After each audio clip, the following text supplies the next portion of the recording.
EBITDA-nya in overall nggak ada yang surprise, EBITDA-nya inline, cuman agak hati-hati ya, ini growth-nya nggak kemana-mana gitu ya, dan ini bisa dibilang itu inline, cuman inline-nya inline bawah ya, kan kalau kita lihat inline itu artinya di sininya 100% ya. Cuman nih di bawah sedikit dari sisi ekspektasi kita.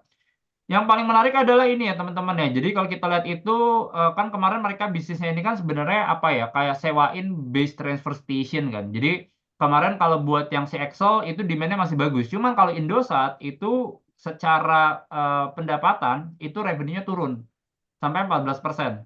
Saya udah pernah state juga biasanya ketika ada konsolidasi sektor, ada yang ibaratnya kayak merger acquisition, itu biasanya nggak bagus buat ke sektor menara karena biasanya kayak pemain telco, pertama mereka punya bargaining power karena mereka makin gede. Kedua itu mereka tuh biasanya akan mau melakukan mapping dulu biasanya. Kayak contohnya mereka kayak Indosat Hutchinson punya base transfer station yang misalnya deketan. Nah, ini mereka mau nggak mau harus relocate kan. Ini pindahin deh ke sini gitu ya.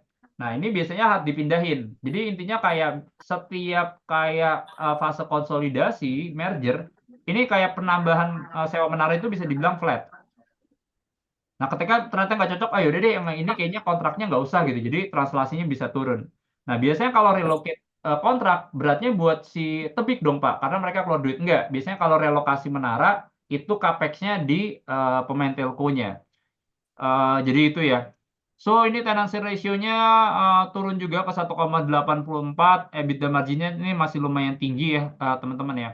Saya lihat sih sebenarnya ada ruang kayak EBITDA margin ini tuh masih bisa turun ya karena since kan konsolidasi sektor telco biasanya translasi ke kemampuan, bukan kemampuan ya, maksudnya bargaining power mereka sebagai buyer itu makin tinggi.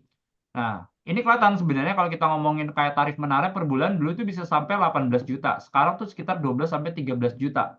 Nah, ini menurut kita masih ada lagi since kayak bisnisnya nih secara margin masih tebel banget ya teman-teman ya secara EBITDA ya. So, Tebik kita hold ya teman-teman ya. Kita harus agak hati-hati. Fiber optik ini bagus sebenarnya buat Tebik. For 5G itu juga bakal bagus sebenarnya karena kalau 5G itu biasanya butuh lebih padat sebenarnya dari sisi base transfer station-nya. Cuman agak hati-hati utangnya lumayan tinggi, dominan US dollar juga. Habis itu cost structure-nya agak sedikit naik, itu yang jadi PR ya teman-teman ya. So, tower kalau